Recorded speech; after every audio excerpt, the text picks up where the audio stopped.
देश के संविधान की उद्देशिका प्रियम्बल अगर आप पढ़ते हो, पहला पन्ना, उसमें देश का संविधान सिर्फ 4 चीजें इस देश में प्राप्त करने के लिए बनाया गया है: justice, equality, liberty and fraternity. न्याय, समता, समानता और भाईचारा। इस देश का संविधान जिन चीजों को प्राप्त करने के लिए बाबा साहब अंबेडकर जी ने निर्माण किया है, वो बुद्ध के जीवन से लिया हुआ है। हमारा विकास बाबा साहब अंबेडकर जी ने दिए हुए बौद्ध धर्म की वजह से आज हमारा विकास हुआ है। हम लोगों में कोई बैर नहीं है। हम लोग परिवार के कार्यक्रमों में इकट्ठा होते हैं। कोई सुख की घड़ी हो, दुख की घड़ी हो, हम साथ में होते हैं। जब हम लोगों में कोई झगड़ा नहीं है, तुम यहां पर आपस में क्यों लड़ रहे हो? नहीं, हम उनकी कमेटी वाले हैं, हम इनकी कमेटी वाले हैं, आपस में क्यों लड़ रहे हो? जब हम परिवार एक है तो तुम लोग भी एक हो जाओ। और बाबा साहब ने संविधान में जो व्यवस्थाएं दी हैं, हम लोग उनसे हम लोग जो है तो उसका वो लाभ ले रहे हैं। हमें बहुत अधिकार मिले हैं। तो ये मैं समझता हूँ कि कहीं तो हम जो है तो उनका कर्ज अदा करें, क्षणिक थोड़ा बहुत कर्ज अदा कर लें। यही मेरी उनके साथ सद्भावना है। बाबा साहब अम्बेडकर ने बड़े लंबे समय के बाद जो सपना देखा था, वो सपना 100 वर्ष हो जाने के बावजूद भी नज़दीक आते हुए दिखाई नहीं देता है। झगड़े इस बात के लिए होते हैं कि मेरे घर में इतनी संपत्ति नहीं है, मेरे घर में इसलिए झगड़े होते हैं कि कपड़े नहीं लाए गए। लेकिन झगड़े इस बात के लिए नहीं होते हैं देश में परिवर्तन आए। जिस दिन झगड़ा इस बात के लिए शुरू हो जाएगा तो मैं यकीनन कह सकता हूँ कि भारत में राज भी हमारा होगा, सरकार भी हमारी होगी, विचारधारा भी हमारी होगी, नेता भी हमारे होंगे और समाधान भी हमारा होगा। मन बच्चों के मन में ये प्रभाव डालो, संस्कार डालो कि तथागत गौतम बुद्ध और बाबा साहब अम्बेडकर ही हमारे लिए उपयोगी है, बाकी और कोई उपयोगी नहीं है।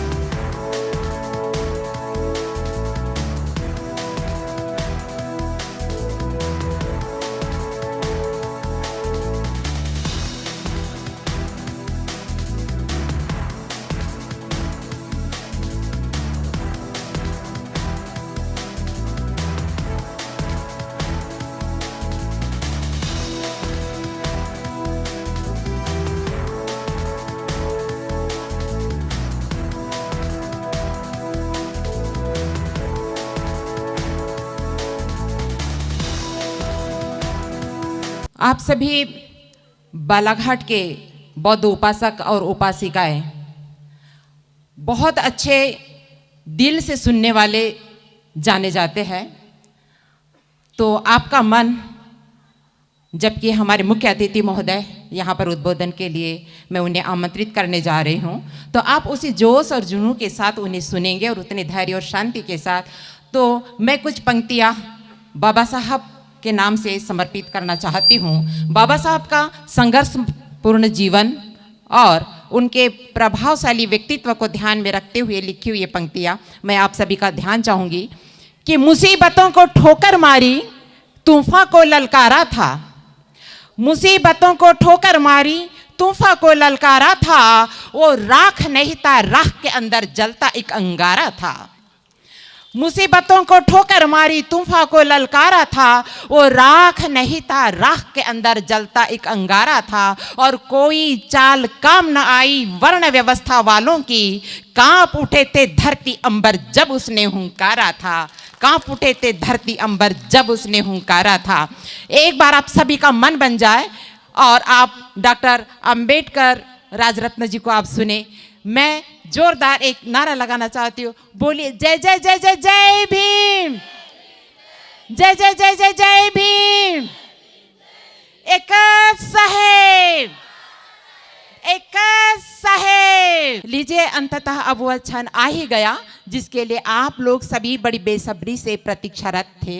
आज के बौद्ध धम्म सम्मेलन के प्रमुख अतिथि और डॉक्टर बाबा साहब अम्बेडकर के कुल दीपक, जिसके आलोक से संपूर्ण वातावरण आलोकित है और आप सब उन्हें सुनने के लिए उत्साहित है। आप सभी की जोरदार करतल ध्वनि के बीच उद्बोधन हेतु माइक पर आमंत्रित है सम्माननीय राजरत्न अम्बेडकर जी। आज हम लोग यहाँ पर बुद्धिस्ट सोसाइटी ऑफ इंडिया भारतीय बौद्ध महासभा के माध्यम से इस बौद्ध धम्म सम्मेलन में इकट्ठा हुए हैं। दरअसल आप सभी लोगों की मैं माफ़ी चाहूँगा, क्योंकि ये कार्यक्रम 2 या 3 बजे से शुरू होने वाला था, लेकिन मेरी फ्लाइट रात के 9 बजे की नागपुर से है, इसलिए मुझे 2 बजे यहाँ से कैसे भी करके निकलना पड़ेगा। इसलिए ये कार्यक्रम 1 या 2 घंटे पहले शुरू हुआ है और इसलिए सभी लोग अभी तो सिर्फ आना शुरू हुए हैं, उसी में मुझे मेरा स्पीच करके निकलना पड़ेगा। और भंते जी फिर यहाँ की अध्यक्षता भदंत प्रोफेसर डॉक्टर चंद्र कीर्ति जी ये अध्यक्षता करेंगे। मैं उम्मीद करता हूँ आप सभी लोग अध्यक्ष भाषण सुनने के बाद ही यहाँ से जाएं। तो कल जब मैं यहाँ पर आया तो बहुत सारे लोगों के बहुत सारे सवाल थे। बुद्धिस्ट मिशन कहाँ चल रहा है, कितना गतिमान हुआ है, बाबा साहब का मिशन कितना चल रहा है, संविधान पर जिस तरह से आज आघात हो रहा है, तो कई सारे सवालों के जवाब मैंने कल नहीं दिए। वो इसलिए नहीं दिए कि 2-4 लोगों में ये चर्चा होने के बजाय इसके उत्तर आज लोगों के सामने रखे जाएं। बाबा साहब अम्बेडकर जी ने हमें 1956 में बौद्ध धम्म में बाबा साहब अम्बेडकर लेके आए। बौद्ध धम्म में भी आने से पहले 6 साल पहले बाबा साहब अम्बेडकर जी ने भारत का संविधान निर्माण किया। 26 नवंबर 1949 को भारत का संविधान निर्माण करके देश को सम्मत किया और वो लागू हुआ 26 जनवरी 1950 में। देश के संविधान की उद्देशिका प्रियम्बल अगर आप पढ़ते हो, पहला पन्ना, उसमें देश का संविधान सिर्फ 4 चीजें इस देश में प्राप्त करने के लिए बनाया गया है: justice, equality, liberty and fraternity. न्याय, समता, समानता और भाईचारा। We the people of India, हम भारत के लोग भारत में justice, equality, liberty and fraternity स्थापित करने वाले हैं या करेंगे। इसके लिए भारत का संविधान निर्माण किया गया है। बाबा साहब अम्बेडकर जी पे हमेशा ये आरोप लगे थे कि बाबा साहब अम्बेडकर जी ने ये 4 फिलॉसफीज, ये 4 तत्व ज्ञान बाबा साहब ने फ्रेंच रिवॉल्यूशन से लिया हुआ है। इसका जवाब बाबा साहब अम्बेडकर जी ने 25 नवंबर 1949 को संविधान सभा में दिए गए आखिरी भाषण में, संविधान सभा के आखिरी भाषण में बाबा साहब ने ये क्लियर किया कि मैंने ये फिलॉसफीज किसी फ्रेंच रिवॉल्यूशन से नहीं उठाई है, मैंने किसी फ्रेंच रिवॉल्यूशन से कॉपी नहीं की, ये 4 फिलॉसफीज मैंने बुद्धा के जीवन से ली है और इसलिए ये संविधान में हमने अंकित की है। यानी इस देश का संविधान जिन चीजों को प्राप्त करने के लिए बाबा साहब अम्बेडकर जी ने निर्माण किया है वो बुद्ध के जीवन से लिया हुआ है: समता, समानता, भाईचारा, न्याय। अब मेरा सवाल यह है कि अगर बुद्धा के इस फिलॉसफी को भारत के संविधान में पहले से ही अंकित अगर किया गया है तो बाबा साहब को नए सिरे से बौद्ध धर्म अपनाने की कोई जरूरत थी? क्योंकि बुद्धिज्म का काम तो संविधान ऑलरेडी करने वाला था।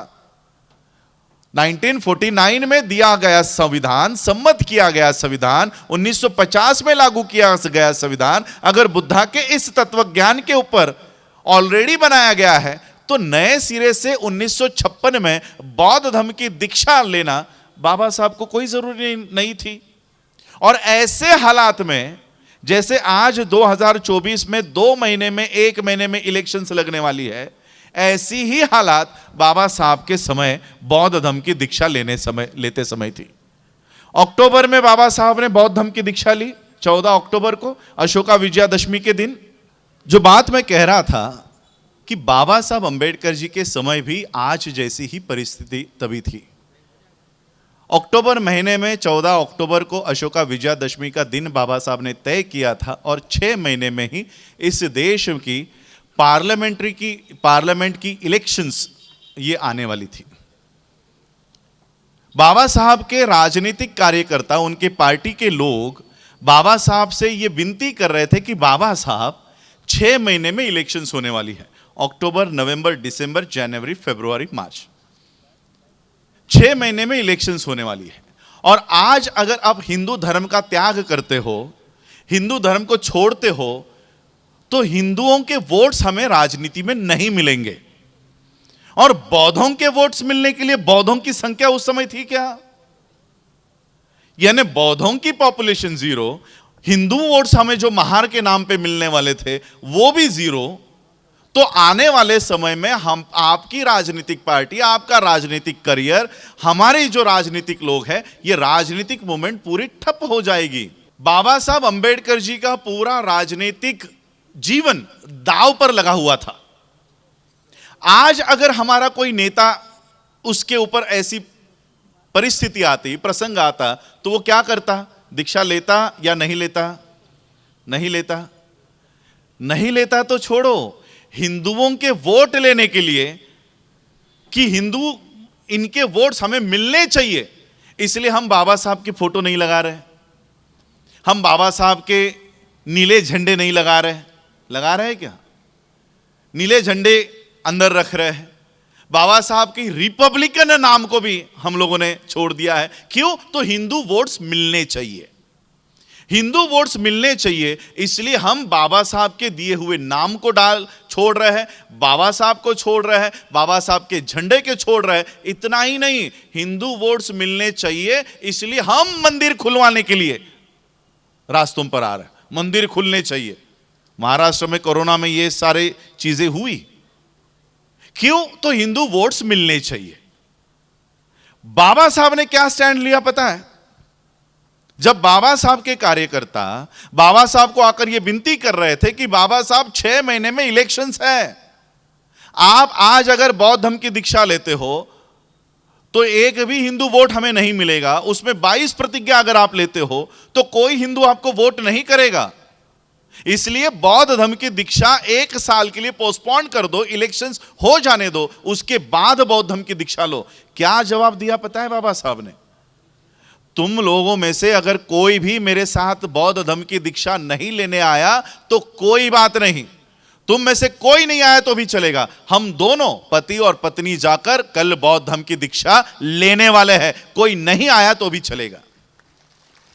सोचिए, अगर बाबा साहब अंबेडकर जी ने इन कार्यकर्ताओं की बात मान ली होती और 14 अक्टूबर 1956 को बौद्ध धर्म की दीक्षा होती ही नहीं, 6 दिसंबर 1956 को तो बाबा साहब हमारे बीच रहे नहीं, तो बौद्ध धर्म की दीक्षा में आप कभी शामिल हो पाते हैं? आज कहां हमारे लोग होते हैं? कावड़ यात्राओं में, मंदिरों के बाहर बैठे हुए, माता की चौकी में ये औरतें बैठी हुई होती। आज हम लोग, हमारा जो विकास इस देश में हुआ है, हमारी जो प्रगति हुई है, ये जो कह रहे हैं ना सबका साथ सबका विकास, ये इन लोगों ने हमारा विकास नहीं किया, हमारा विकास बाबा साहब अंबेडकर जी ने दिए हुए बौद्ध धर्म की वजह से आज हमारा विकास हुआ है। आज भी एससी में, एसटी में अनेक जातियां हैं जो आज इससे वंचित है, वो आज भी मेन स्ट्रीम से बाहर है। तो आज हमारी जो प्रगति हुई ये बाबा साहब ने दिए हुए बौद्ध धर्म की वजह से हुई है। और इसलिए हमारा कर्तव्य क्या है? बाबा साहब अंबेडकर जी ने 15 अक्टूबर 1956 यानी बौद्ध धर्म की दीक्षा होने के दूसरे दिन स्पीच में ये बात हम लोगों से कही है, जो आज भी राइटिंग एंड स्पीचेस में मेंशन है, वो हम पढ़ नहीं रहे। बाबा साहब ने हमारे ऊपर कुछ जिम्मेदारियां छोड़ी थी। बाबा साहब यहां भी कहते हैं कि ऐसा ना हो कि कल को लोग महारों को यह बोले कि तुमने बौद्ध धर्म को दूषित कर दिया है, तो तुम लोगों को क्या काम करना है, क्या काम करना है तुम लोगों को बौद्ध धर्म में आने के बाद? पहला काम बाबा साहब ने बताया कि जिस तरह से अलग अलग नदियां एक महासागर में जाकर मिलती है, महासागर में जब मिलती है तब कोई भी व्यक्ति, कोई भी इंसान उस महासागर में से पानी को अलग करके ये नहीं बता सकता कि ये कृष्णा नदी का पानी है, ये गोदावरी से ये यहां पर पानी आकर गिरा है, ये यमुना का पानी है। इस तरह से बौद्ध धर्म में आओ, इस तरह से बौद्ध धर्म में आओ। इसका मतलब क्या है? जातियां लेकर आओ या जातियां छोड़कर आओ? जातियां छोड़कर आओ, यही होता है क्या? 2024 में हमारे हाथों से, हमारे नामों से, हमारे टीसी से, हमारे एलसी से जातियां खत्म हुई हैं? 1956 से लेकर 2024 तक हम लोग आ गए हैं। जो उम्मीद बाबा साहब ने हमसे लगाई रखी थी, आज हम लोग क्या कह रहे हैं? नहीं, जाति अगर नहीं लगाते तो रिजर्वेशन नहीं मिलेगा, स्कॉलरशिप्स नहीं मिलेगी। आज कौन सी स्कॉलरशिप्स रही है, कौन सी नौकरियां रही है? यह बात बाबा साहब ने 1956 में ही पहचान ली थी, 1956 में ही पहचान ली थी। यह स्पीच में आज भी रिकॉर्डेड है, राइटिंग एंड स्पीचेस में मेंशन है। बाबा साहब यही कह रहे हैं कि यह लाइफ टाइम सूरज चांद रहने तक हमें नहीं मिलने वाला है, या हमें नहीं मिलने वाला है। यह कभी ना कभी ये लोग खत्म कर देंगे। उस समय कहां जाओगे? बाबा साहब ने एक उदाहरण दिया कि जो पति अगर जीवित ही नहीं रहने वाला है तो उसके नाम का मंगलसूत्र हम क्यों पहने? इसका दूसरा अर्थ क्या है कि जो आरक्षण हमें आज महार चमार जाति के नाम से मिल रहा है, वो आरक्षण कभी ना कभी खत्म होगा। जो आरक्षण खत्म ही होने वाला है तो उसके लिए हम महार और चमार बने क्यों रहें? आप मुझे बताइए, क्या मध्य प्रदेश में महार कम्युनिटी है? मुझे यहां के स्टेट का एससीज की लिस्ट नहीं मालूम, क्या है यहां पर? है? चमार है। महार आप लोगों को आंध्रा में नहीं मिलेंगे, वहां कुछ अलग नाम हो जाता है, माला, मदिगा। ये नाम आपको पंजाब में नहीं मिलेगा, ये नाम आपको अन्य स्टेट्स में नहीं मिलेंगे। तो क्या ये आइडेंटिटी लेकर, ये पहचान बनाकर हम अपने अपने जिलों से, अपने अपने राज्यों से भी बाहर जा सकते हैं? या किसी राज्य से बाहर आते समय कोई हमारे स्वागत के लिए रास्तों पे खड़ा होगा इन आइडेंटिटी को लेकर? इसी स्पीच में, 15 अक्टूबर के स्पीच में बाबा साहब कहते हैं कि अब घर में बहुत हुआ। मराठी का स्पीच है, मराठी में बाबा साहब कहते हैं, आता घरातल्या घरात खूप झालं। अब घर में बहुत हुआ, अब घर के बाहर जाकर दिखाओ। घर के बाहर का मतलब भारत के बाहर जाकर दिखाओ कि यहां पर हमारे ऊपर कोई भी समस्या हो, कोई भी हमारे ऊपर आ जाए, तो यहां के सरकारों के सामने गिड़गिड़ाने के बजाय आप भारत के बाहर जाओ। अब भारत के बाहर किस नाम से जाओगे? महार चमार नाम से जाओगे? किसी देश, कोई देश है महारों का ये एक देश है, या महारों का वो इतने इतने देश है? इसलिए बाबा साहब अपना राजनीतिक करियर दांव पर लगाकर आपको बौद्ध धर्म में इसलिए लाकर गए कि इस देश का संविधान अगर आपकी रक्षा नहीं कर पाया, इस देश का संविधान बाबा साहब ने जब दिया, तब बाबा साहब ने देते समय यह बात ऑन रिकॉर्ड कही है कि संविधान कितना ही अच्छा क्यों ना हो, संविधान कितना ही बढ़िया क्यों ना हो, इसको लागू करने वाले लोग अगर गलत है, लायक नहीं है, दूसरा अर्थ क्या है? नालायक है। अगर नालायक है तो संविधान किसी भी काम का नहीं। आज ये संविधान किनके हाथों में है? नहीं, नालायक तो है, वो हमें पता है, लेकिन वो नालायक है कौन? बगल में ही ऑफिस है ना? तो ऐसे नालायक लोगों के हाथों में अगर संविधान है, और मैं किसी के ऊपर मनगढ़ंत आरोप बिल्कुल नहीं लगाऊंगा कि ये लायक है कि नहीं है, मैं इनका बैकग्राउंड आप लोगों को ऑफिशियली बताना चाहता हूं। ऑफिशियली, कोई मनगढ़ंत कहानी नहीं। इस देश में जब संविधान सभा का गठन हुआ, संविधान सभा यानी 298 मेंबर्स की एक संविधान सभा जो भारत के संविधान का निर्माण करने का कार्य करेगी, जिसमें बाबा साहब अंबेडकर भी एक सदस्य के रूप में चुने गए थे। 298 मेंबर्स की यह सभा 9 दिसंबर 1946 को कार्यरत हुई, यानी पहला कामकाज इनका शुरू हुआ। और जैसे ही इस सभा का कामकाज शुरू हुआ, इस देश का एक संगठन ऐसा था जिसका कहना था कि भारत को संविधान निर्माण करने की कोई भी जरूरत नहीं है, भारत में संविधान नहीं होना चाहिए। यह देश आजाद होने के बाद जो कानून पर यह देश चल रहा था, उसी कानून के ऊपर यह देश चलेगा। और वो कानून क्या था? मनुस्मृति। इस देश को संविधान निर्माण करने की जरूरत नहीं है, यह देश मनु के कानून के ऊपर चलेगा, मनुस्मृति पे चलेगा, ऐसी इस संगठन की मांग थी। और इसी वजह से वो 298 मेंबर्स इंक्लूडिंग डॉक्टर बाबा साहब अंबेडकर इनको संविधान बनाने से रोक रहे थे, उनकी सभाओं को तहस महस कर रहे थे, उन्हें कामकाज करने से रोक रहे थे। और इसी वजह से इस संगठन के ऊपर ऑफिशियली बैन, पाबंदी, निर्बंध इस देश में लाया गया। इस संगठन को बैन करवा दिया गया, इनके कार्यक्रम, इनके कार्यकर्ताओं को अरेस्ट कर दी गई, जेल में डाला गया। क्यों? क्योंकि ये संविधान बनाने के कामकाज में रोड़ा तैयार कर रहा है। उस संगठन का नाम राष्ट्रीय Swayamsevak Sangh, RSS. Official ban, कोई काल्पनिक बातें नहीं कह रहा हूं। अब जिस पार्टी की सत्ता इस देश के ऊपर है, वो कौन से मदर ऑर्गेनाइजेशन की पार्टी है? आरएसएस की। आरएसएस की ऑफिशियल पॉलिटिकल विंग बीजेपी। अब मुझे बताओ कि जो संगठन 1946 में भारत का संविधान बनने ही नहीं दे रही थी, क्या 2024 में भारत का संविधान लागू करेगी? इसलिए मैं कह रहा हूं कि ये लोग जो संविधान को नतमस्तक होकर संविधान संसद में जा रहे हैं, ये ढोंग इस देश में हो रहा है। जो संगठन देश का संविधान बनने ही नहीं दे रही थी, वो देश का संविधान क्यों मानेगी?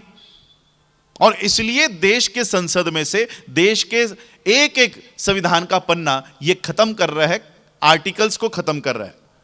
आर्टिकल 21C एजुकेशन, इस देश में 6 साल के ऊपर के बच्चे की शिक्षा की जिम्मेदारी ये हर राज्य की होगी, ये बाबा साहब अंबेडकर जी ने भारत के संविधान में लिख रखा है। अगर 6 साल के ऊपर के बच्चे की शिक्षा की जिम्मेदारी हर एक राज्य की है, तो फिर अडानी के स्कूल क्यों आ रहे हैं, अंबानी के स्कूल क्यों आ रहे हैं, रिलायंस के स्कूल्स क्यों आ रहे हैं? आप ही के नजदीक में चंद्रपुर है, यवतमाल है, वहां पर सरकारी जिला परिषद की स्कूलों की जमीनें अडानी को वितरित कर दी गई है।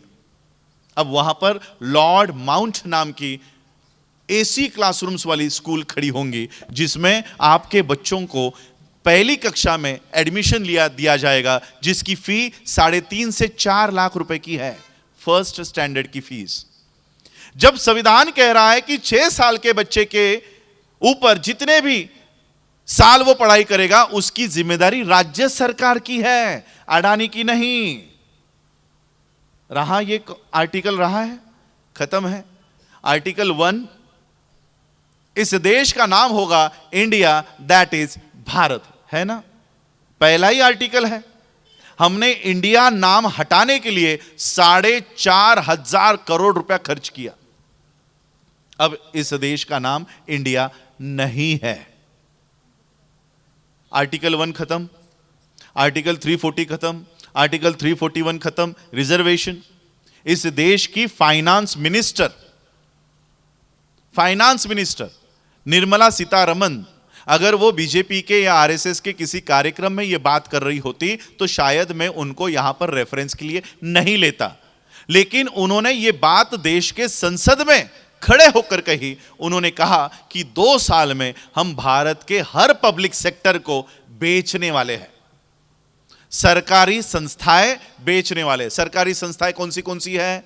Air India, Indian railways, Indian post, LICs, BHL, BPCL, HPCL, Indian ordnance factory, जहां पर देश की सुरक्षा के सारे सामग्री बनती है, ये सारे पब्लिक सेक्टर्स है। Bank of Maharashtra, state bank of India, ये सेंट्रल बैंक ऑफ इंडिया, ये पब्लिक सेक्टर अंडरटेकिंग्स है। हमारे यहां पर एमएससी होती है, आपके यहां क्या होता है? एमपीबी, ये भी स्टेट गवर्नमेंट की है। तो जितने भी सरकारी संस्थाएं हैं 2 साल में हम बेचने वाले। आपके रिजर्वेशन के लिए कुछ नहीं कहा, आपका रिजर्वेशन उतना ही रहेगा, आप निश्चिंत रहो। जहां पर रिजर्वेशन लेकर नौकरी लेने के लिए जाने वाले हो, बस वो बंद करने वाले हैं। आपके रिजर्वेशन को धक्का लगाए बगैर आपको नौकरियों से खत्म कर दिया। आप लोगों ने मुझे बुलाया, बुद्धिस्ट सोसाइटी ऑफ इंडिया, भारतीय बौद्ध महासभा के लोगों ने मुझे बुलाया, मैं उनका स्वागत करना चाहूंगा। और आप लोगों से भी मैं कहना चाहूंगा, परिवार के तौर पर मीराताई जी मेरी दादी है, भीमराव यशवंत अंबेडकर जी मेरे चाचा हैं। ये हम लोगों में कोई बैर नहीं है, हम लोग परिवार के कार्यक्रमों में इकट्ठा होते हैं। कोई सुख की घड़ी हो, दुख की घड़ी हो, हम साथ में होते हैं। जब हम लोगों में कोई झगड़ा नहीं है, तुम यहां पर आपस में क्यों लड़ रहे हो? नहीं, हम उनकी कमेटी वाले हैं, हम इनकी कमेटी वाले हैं, आपस में क्यों लड़ रहे हो? जब हम परिवार एक है तो तुम लोग भी एक हो जाओ। विहारों में जाते हो, सभी लोग विहार में जाते हैं। विहार में जाते समय क्या करते हो?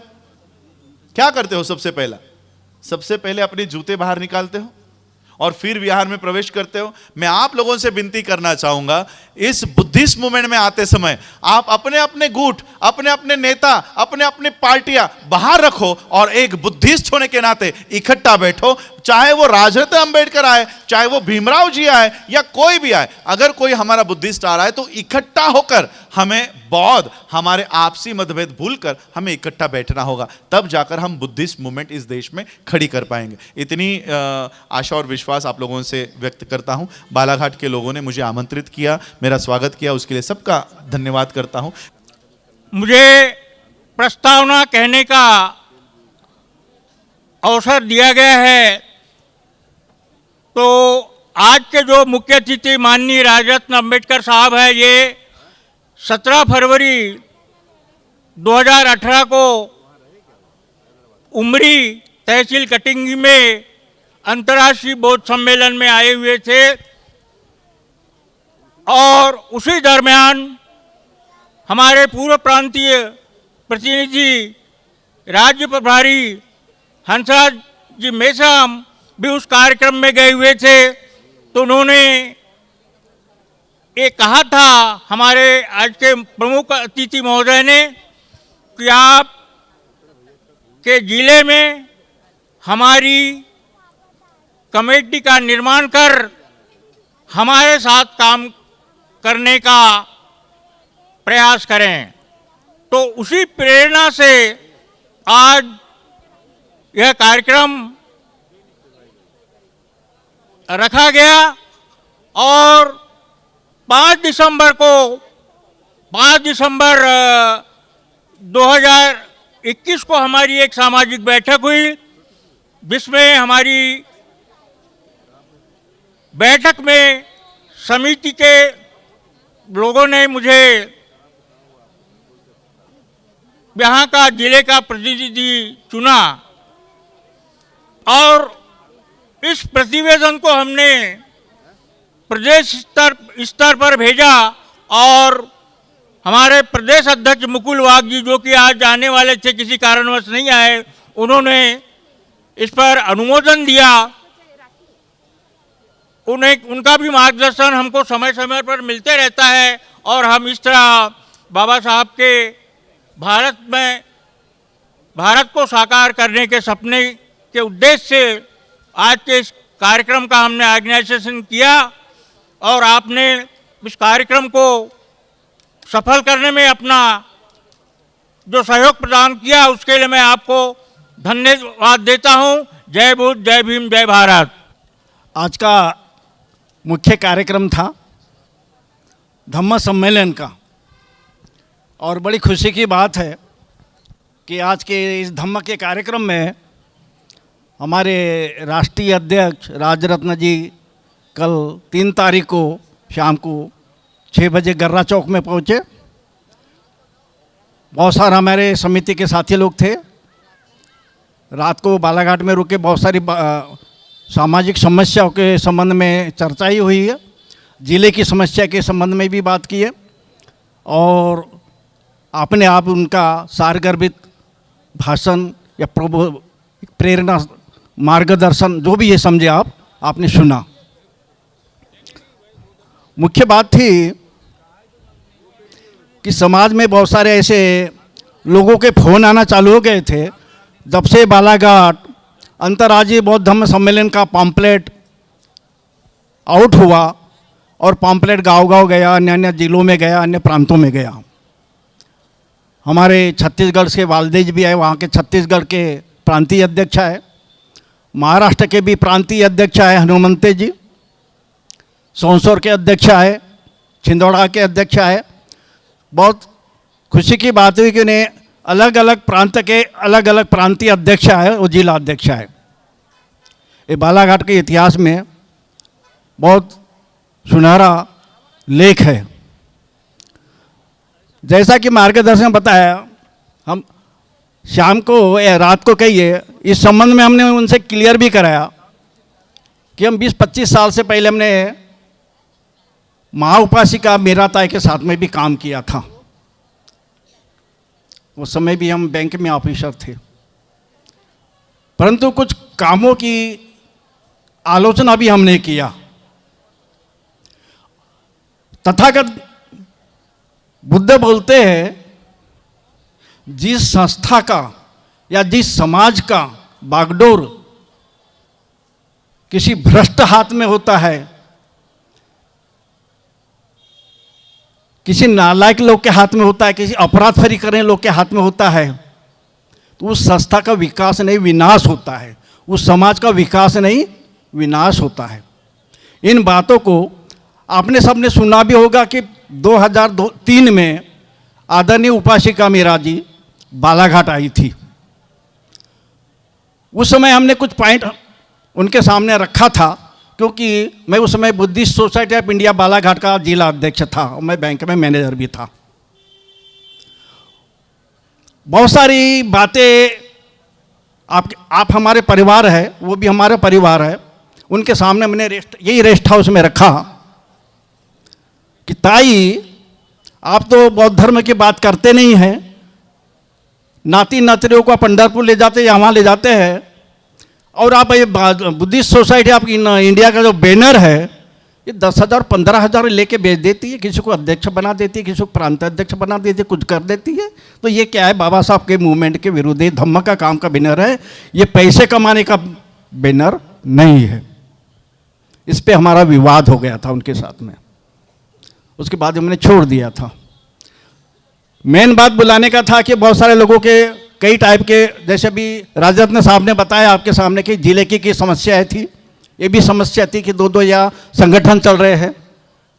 आज वो भी संगठन कोई कार्यक्रम कर रहा है, कोई संगठन वहाँ प्रशिक्षण कर रहा है, कोई कुछ कर रहा है। सही बात तो ये है, जैसे साहब ने बताया, संक्षेप में बताया, समझने वाले के लिए एक पॉइंट काफ़ी है। बॉम्बे जिस व्यक्ति को भी संस्था के प्रति रुचि है और सही आदमी के साथ काम करने की तमन्ना है, सही आदमी के साथ काम करने की अगर लगन है, तो बॉम्बे हाई कोर्ट का 51 पृष्ठ 51 पृष्ठ का ऑर्डर मेरे पास में है, आप देख सकते हैं। उसके बाद सुप्रीम कोर्ट ऑफ इंडिया का ऑर्डर है मेरे पास में, फरवरी 2015 का और अप्रैल 2015 के, सब ऑर्डर मेरे पास में है। जो संस्था के लिए अवैधानिक काम करता है, रजिस्ट्रेशन पे काम करता है, ये घरेलू झगड़ा एक दुनिया में फैल रहा है, और सुप्रीम कोर्ट के माननीय जजों ने इसको बहुत लताड़ा भी है कि बाबा साहब के आम्बेडकर के घराने में ये क्या हो रहा है, क्या हो रहा है। मैं संक्षेप में यही बात करना चाहता हूँ जो राजरत्न आम्बेडकर जी ने संक्षेप में बताया।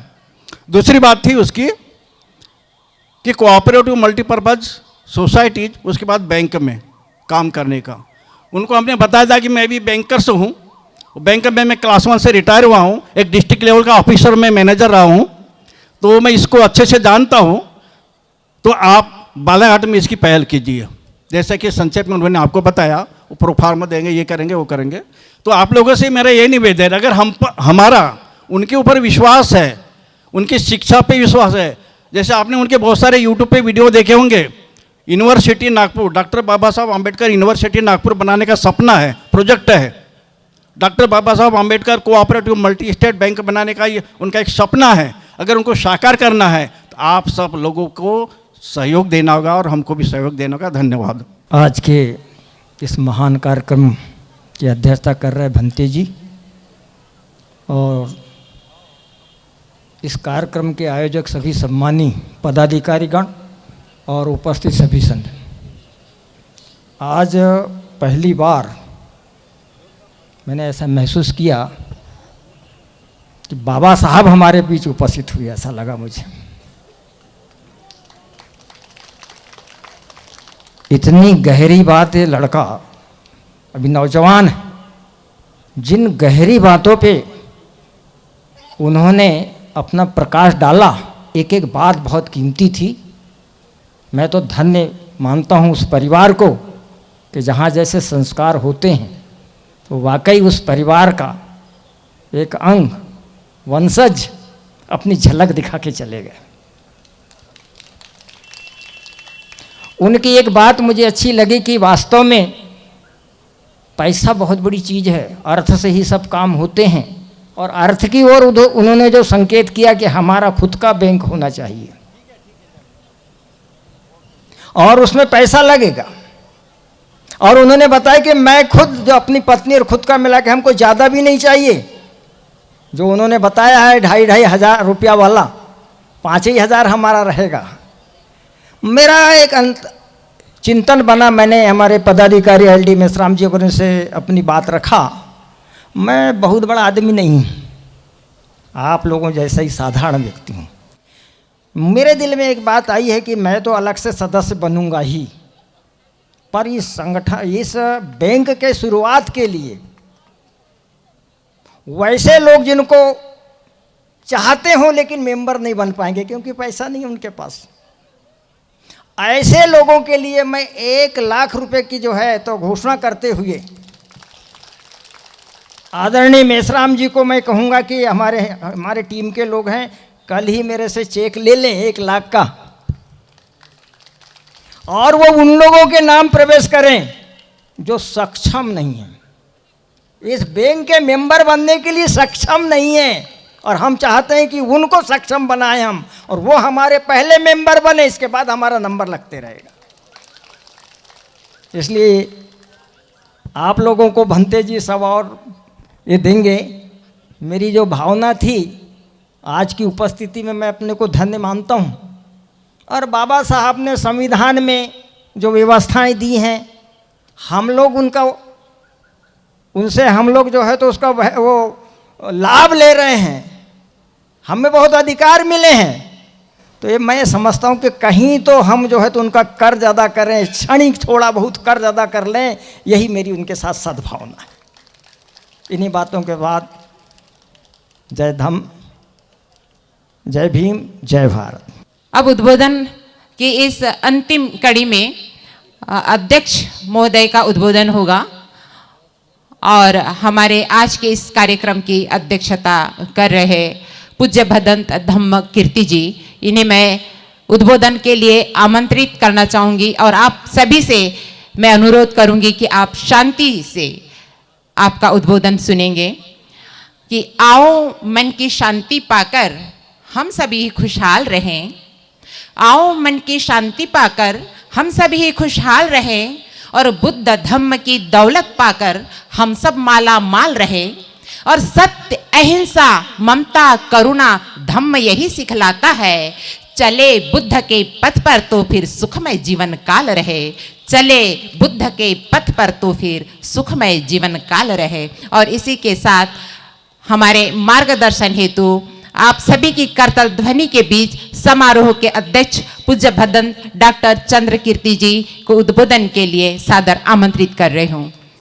क्योंकि अधिकतर लोग आपने देखा होगा इस देश के अंदर में आंदोलन चलाए गए और आंदोलन चलाने के बाद में अधिकतर आपने देखा होगा बहुत सारी बड़ी बड़ी बातें की गई, बहुत सारे वादे किए गए, बहुत सारे बड़े बड़े विचारों के लिए लोगों के लिए मंच लगाए गए।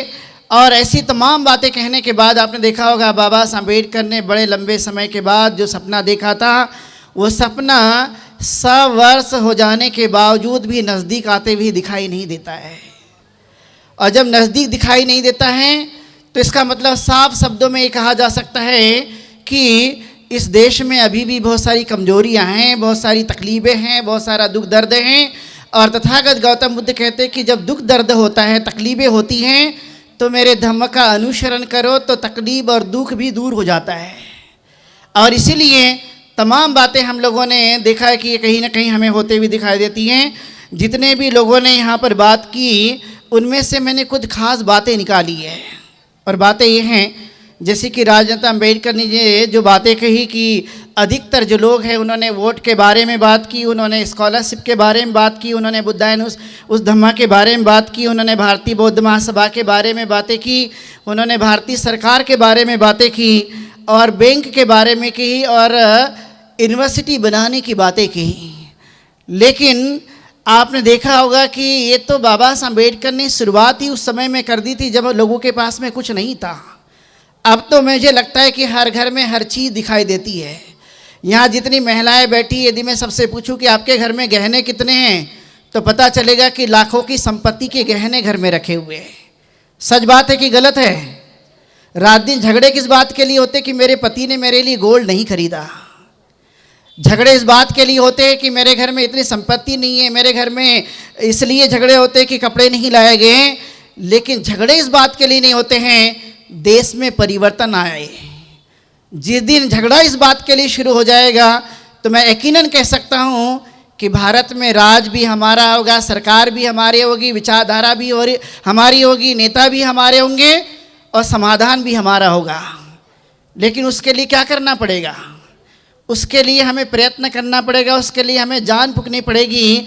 अंतिम में मैं कुछ बातें राजनेता अम्बेडकर जब कह रहे थे कि बाबा साहब अम्बेडकर का जब बेटा का निधन हुआ तो घर में कफन के लिए कपड़े भी नहीं थे, तो बहुत सारी महिलाएं आंसू बहा रही थी। मैं खुद अपने आंखों से देख रहा था कि उनके आंखों से आंसू निकल रहे थे। लेकिन ये आंसू तब नहीं निकलते जब तुम्हें कुछ क्रांति करनी होती है। भाषण से तो आपने आंसू निकाल दिए, बड़ा सहज होता है आंसू निकालना, लेकिन जब क्रांति करने की बातें आती हैं तो हमारे बीच के लोग क्या करते हैं? फिर वह उस समय आंसू नहीं निकलती जब कुछ तकदीर बदलने वाली है, कुछ परिवर्तन आने वाला है, कुछ देश के अंदर में अच्छा काम होने वाला है, तब तो हमारी आंसू नहीं बहती है। लेकिन आंसू तो बहना अच्छी बात है, इसमें मैं बुरी बात नहीं मानता हूँ। लेकिन कम से कम यह जितनी दुख तकलीफें और दर्द होता है तो दर्द का एहसास वह हमेशा बना रहना चाहिए। वह कम से कम 365 दिन ये दर्द और दुख तकलीफें जितने इस देश के बहुजन समाज ढो रहे हैं उसका हर दिन हमारे सीने में दर्द उमड़ना चाहिए। तभी हमारे आंसू की सही वाजिब कीमत है। जो बाबा साहब अम्बेडकर के समय में अपने बेटे के कफन के लिए पैसे नहीं थे, वो कीमत कैसे चुकाएंगे? तो ये चुकाने का समय हमारे पास में है, लेकिन जब चुकाने का समय आता है तब हम लोग भूल जाते हैं। इसलिए मैं आप लोगों को आगाह करा रहा हूँ। आज मुझे यहाँ पर बुलाया गया, उत्तर प्रदेश से मैं आया हूँ आप लोगों के बीच में। चूँकि बहुत लंबी जर्नी मुझे करनी पड़ती, लेकिन फिर भी मैं यहाँ पर LD मेश्राम जी और उनकी टीम ने मुझे बुलाया। तो राष्ट्रीय बौद्ध महासभा के कुछ खास गोल थे बाबा साहब अम्बेडकर ने उस समय जो बनाया था। एक सबसे बड़ा गोल था उनका कि इस देश में मैं बुद्ध का शासन लाना चाहता हूँ। और वो कैसे आएगा? तो उन्होंने कहा था कि बुद्धिस्ट सेमिनरी होनी चाहिए। यदि मैं आप लोगों से पूछूं कि क्या बालाघाट जिले में कोई बुद्धिस्ट सेमिनरी है, तो जवाब क्या है या नहीं है? तो बुद्ध का शासन कैसे आएगा? और ये कहाँ लिखा है? भारतीय बौद्ध महासभा के उस उद्देशिका में लिखा हुआ है कि हमारी बुद्धिस्ट सेमिनरी होनी चाहिए जहाँ पर हमारे बुद्धिस्ट मॉन्क का अध्ययन करें, लड़का और लड़की पढ़ाई करें और ज्ञानवान होकर जो है वो समाज के बीच जा कर के ज्ञान दे सके। ये बाबा साहब अम्बेडकर ने उस काल में उस बुद्धिस्ट सेमिनरी के लिए योजना बनाई थी और इसलिए हम लोगों ने ये शुरुआत की। तो आप देख सकते हैं हमारे जो सामने रहे ये बुद्धिस्ट सेमिनरी के स्टूडेंट्स हैं।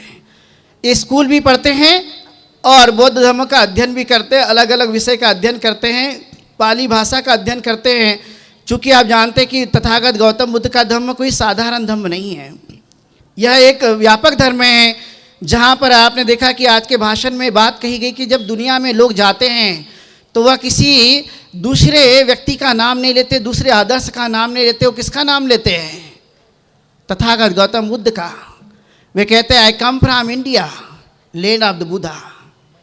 यानी उनको बड़ा गर्व महसूस होता है कि मैं भारत से तो आया हूँ, लेकिन किसकी ज़मीन से आया हूँ? तथागत गौतम बुद्ध की ज़मीन से आया हूँ, क्योंकि दुनिया में किसी को कोई जानता नहीं जितना तथागत गौतम बुद्ध को जानते हैं। मैं कई राष्ट्रों में घूमकर आया, मैं खुद अभी 15 तारीख को वियतनाम जाने वाला हूँ। वहाँ पर भी आपने देखा होगा, वियतनाम जो कि अमेरिका को कोई हराने वाला राष्ट्र था। कौन सा राष्ट्र था? वियतनाम। आपने देखा कि वो बड़ा शक्तिशाली राष्ट्र है अमेरिका, लेकिन उसको हराया किसने? वियतनाम ने। छोटा सा देश, क्योंकि वो जानते कि तथागत गौतम बुद्ध के विचारों पर चलने की कोशिश करते हैं। तो आपको ये पता होना चाहिए कि दुनिया में जाने वाले लोग भारत का नाम गर्व से लेते कि मैं भारत की भूमि से आया हूँ, लेकिन वो भूमि किसकी है? तथागत गौतम बुद्ध की भूमि है। ये कोई साधारण भूमि नहीं है, और इसलिए हमें इसके लिए प्रचार प्रसार करना पड़ता है और उसकी रफ्तार बढ़ानी पड़ती है। इसलिए आज बौद्ध सम्मेलन के माध्यम से मैं जितने भी यहाँ पर उपासक उपासिका बैठे हैं, मैं उनसे आह्वान करना चाहूँगा कि घर में बैठने का समय नहीं है, क्योंकि क्रांति ऐसी ही नहीं आती है। जब आपने देखा होगा कार्ल मार्क्स ने क्रांति की, चाहे उनकी क्रांति खूनी क्रांति के लिए जाना जाता होगा, लेकिन आपने देखा होगा फिर भी उन्होंने कहा कि यदि शोषण होता है तो उसके लिए क्या करो? हत्या करना पड़े तो करो। लेकिन तथागत गौतम बुद्ध ने कहा नहीं, विचारों को परिवर्तित करो। तो विचारों को परिवर्तित करने के लिए हमें काम करना पड़ता है। तो मैं आप लोगों से पूछूंगा कि कितने लोग ऐसे हैं जो कंप्यूटर की शिक्षाओं को जानते हैं? महिलाएं, बच्चे, बड़े बड़े लोग, कितने लोग कंप्यूटर को जानते हैं? बहुत कम लोग जानते हैं। अभी भी इस ज़माने में, टेक्नोलॉजी के युग में, तो जब कंप्यूटर का ज्ञान कमज़ोर रहेगा तो हम प्रचार प्रसार कैसे करेंगे? इसलिए कंप्यूटर ग्रस्त ज़माने में, टेक्नोलॉजी के ज़माने में हमें उसका भी ज्ञान होना अत्यंत ज़रूरी है। और इसलिए जितना प्रचार प्रसार मीडिया के माध्यम से होता है, जैसे कि बताया गया था, इसलिए मीडिया हमारी है, तो मीडिया के लिए प्रचार प्रसार करने के लिए हमें सभी प्रकार की व्यवस्था करना हमारा परम कर्तव्य है। इसलिए बाकी के खर्चे कम करके बौद्ध धर्म की ताकत को बढ़ाने के लिए उस पैसे का इस्तेमाल होना जरूरी है। यदि हम 3 बार खाना खाते होंगे, तो यदि 2 बार उसको कम किया जाए और उस पैसों को हम सही जगह में लगाया जाए तो क्या होगा? धर्म का प्रचार और प्रसार होगा। क्योंकि किसी ज़माने में बात कही जाती है, चप्पल जूते खाएंगे और मंदिर वहीं बनाएंगे। आपने सुना होगा। कब कहा गया था? ये बहुत पुराने समय में कहा गया था। चप्पल जूते खाएंगे, मंदिर वहीं बनाएंगे। आपने देखा होगा जब आप छोटे छोटे थे तभी ये मिशन उनका था। उसी तरह से हमने भी यही भावना रखना जरूरी है कि हम भारत को यदि बौद्ध राष्ट्र बनाना चाहते हैं तो उतनी ताकत के साथ, उतनी रफ्तार के साथ में, उतने काम के साथ में, हमें पूरी समर्पण भावना के साथ में आज हमें आगे आना होगा, और तभी हम लोग इस काम को आगे बढ़ा सकते हैं। इसलिए नन्हे मन्ने बच्चों के मन में ये प्रभाव डालो, संस्कार डालो कि तथागत गौतम बुद्ध और बाबा साहब अम्बेडकर ही हमारे लिए उपयोगी है, बाकी और कोई उपयोगी नहीं है। और इसलिए यह धम्म कारवा तभी हमारे जीवन को आगे बढ़ा सकता है। इसलिए ये काम करना आसान नहीं और कठिन भी नहीं है, बशर्ते हमें करने पर जोर देने की आज ज़रूरत है। जैसे कहा गया कि बैंक बनाना है बाबा साहब अम्बेडकर के नाम पे, 4000 के शेयर होल्डर चाहिए। कठिन तो नहीं है, लेकिन 4000 कहने के लिए कठिन नहीं है, लेकिन ये बड़ा कठिन है क्योंकि लोग इतने जल्दी मिलते नहीं हैं। कई जगह हमने भी प्रयास किया इसके लिए, तो कठिन नहीं है, लेकिन उतनी ताकत के साथ काम करना होगा। और जैसे इस विद्यालय की बात कही गई थी, तो मैं आप लोगों को बताता हूँ, 25 एकड़ ज़मीन चाहिए होती है और कुछ पैसे यदि आपके पास फंड में है तो इस विद्यालय निर्माण हो जाते हैं। भारत की संस्कृति दुनिया में जानी जाती है हमारे अपने इस विद्यालय के कारण, क्योंकि नालंदा विश्वविद्यालय कहाँ का विश्वविद्यालय था? कहाँ का विश्वविद्यालय था? भारत का। और ये बौद्ध विश्वविद्यालय था जहाँ पर दुनिया के लोग पढ़ने के लिए आया करते थे। और ऐसा विश्वविद्यालय निर्माण करने के लिए हमें बहुत जोर ताकत लगानी पड़ेगी, लेकिन ये ताकत और जोर हमारी जब लगने की बात आती है तो हम क्या करते हैं? अपने कदम पीछे हटा लेते हैं। और जब हम अपने कदम पीछे हटा लेंगे तो आप देखेंगे कि हमारी शक्ति कहाँ जा रही है। तो पता चलता है कि हम शक्ति हमारी बिखरी हुई चीज़ों में जाता जा रही है। जैसे कि बताया गया कि आज इस शहर में यदि एक प्रोग्राम लगाया गया धम्म का, तो दूसरा भी प्रोग्राम खड़ा हो जाता है। तो ऐसी करने की जरूरत नहीं। एक यदि प्रोग्राम होता है तो सारे भाई बहन, सारे उपासक उपासिकाएं, सारे हमारे समाज के लोग इकट्ठा होकर एक शक्ति दिखाओ, एक जगह आओ, और ज़रूरत पड़ी तो दूसरे दिन दूसरा प्रोग्राम लगा लीजिए, कोई दिक्कत नहीं है। लेकिन एक दिन दो दो इस तरह के विभाजित समाज की व्यवस्था को दिखाना ये ठीक बात नहीं है। तो कम से कम ये हमारी ताकत दिखनी चाहिए। ताकत ही दुनिया को सफल बनाती है, एकता ही दुनिया को सफल बनाती है। जहाँ एकता है वहाँ शक्ति, और जहाँ शक्ति है वहाँ कामयाबी है। और इसलिए इस कामयाबी को प्राप्त करने के लिए हमें एक इकट्ठा होना पड़ेगा और पूरी ताकत लगानी पड़ेगी, तभी हम इस मंजिल को प्राप्त कर सकते हैं। इसलिए इस कामयाबी को प्राप्त करने के लिए आप लोगों ने देखा होगा बाबा साहब अम्बेडकर रात दिन मेहनत कर रहे थे, और उन्होंने कहा मैंने आप लोगों को बौद्ध धर्म दिया है, ये बौद्ध धर्म कोई साधारण धर्म नहीं है। बाकी के धर्म में कर्मकांड जैसा पाखंड आपको देखने के लिए मिलेगा, लेकिन मेरा धर्म पूरी तरह से साइंटिफिक है, जहाँ पर आपको करने के बाद पता चलेगा कि आपने जो किया है उसका लाभ भी आपको प्राप्त होगा। लेकिन दूसरी जगह आप देखेंगे कि आग में घी डालकर कहा जाता है कि ये आपकी शुद्धि हो जाएगी। आदमी तो यहाँ पर कुपोषण का शिकार हो रहा है, दूसरी तरफ घी आग में डाला जाता है, दूध बहाया जाता है। तथागत ने कहा नहीं, मेरा ऐसा धर्म नहीं है, मैं भूखे इंसान की चिंता करता हूँ, गरीब आदमी की चिंता करता हूँ, अज्ञानी आदमी की चिंता करता हूँ। और ये अज्ञान जब लोगों का मिट जाएगा तो स्वाभाविक है कि वो अपनी समस्या खुद हल कर लेंगे। और इसीलिए इतनी शक्ति के साथ, इतनी ताकत के साथ में हमें धर्म को आगे बढ़ाने के लिए ये प्रयत्न करना अत्यंत जरूरी है। अब समय आ गया है, नहीं तो वरना आपको पता ही है कि इस देश में किस तरह की हलचल और किस तरह का माहौल है। हमारी कंसेप्ट को चुराया गया। आपको पता होगा कि तथागत गौतम बुद्ध ने जिस तरह से बातें कही, नहीं वेरे न वेरानी, यानी वेर से वेर को दूर नहीं किया जा सकता, वेर को अवेर से मतलब प्रेम से दूर किया जा सकता है। यही धम्म सनातनो, मतलब एच धम्मो सनातनो। तो आपने देखा होगा आजकल लोग जो है सनातन शब्द का बड़े पैमाने पर इस्तेमाल करते हैं। सनातन का मतलब कि जो प्राचीन है, जो सत्य है, जो वास्तविक है, और हमारे जीवन को सुखमय बनाने के लिए जो विचार दिए गए थे, उसी चीज़ को, उसी कंसेप्ट को चुरा लिया गया और सबको कहा गया कि ये सनातन है। तो सनातन कहाँ का वास्तविक धर्म है? तो ये तथागत गौतम बुद्ध का वास्तविक धर्म है। और इसलिए इस बातों को हमें समझना पड़ेगा कि इस देश में कौन कौन सी चीज़ें चुराई गई। तो आपने देखा होगा शिक्षा से ज्ञानी बनता है इंसान। नालंदा विश्वविद्यालय ने जब ये साकार कर दिया तो कहा गया कि इस देश के जो नीचे तबके के लोग हैं इनको शिक्षा से वंचित करा दो, और कहा गया कि तुम्हारे पुराने जन्मों का पाप है, और पुराने जन्मों का पाप है इसलिए आप पढ़ लिख करके कुछ नहीं कर सकते क्योंकि आपकी किस्मत में लिखा है। तो आप उनसे पूछिए कि कोई यदि अमेरिका में पैदा हो गया तो उसकी किस्मत में अच्छा ही अच्छा लिखा है क्या? और भारत में जन्मा हुआ आदमी के किस्मत में कोई बुरा लिखा है क्या? लेकिन ये बात जब बताई गई तो आपने देखा हो कि ये चीज़ें अधिकतर लोगों ने समझा, और इसलिए शिक्षा में क्रांति करने के लिए अधिकतर हमें आगे आने के लिए ये प्रयत्न किया गया। तो आपने देखा कि हमारी शिक्षा को किस तरह से कमज़ोर बनाया जा रहा है, नौकरी के पैमाने को किस तरह से रोका जा रहा है, और सब तरह की शिक्षाओं को पूरी तरह से धूमिल किया जा रहा है। हर जगह आप देखेंगे तो सभी का सभी उनका पैमाना, पूरा का पूरा प्लान डिसाइड है, और तब भी हम क्या करते हैं?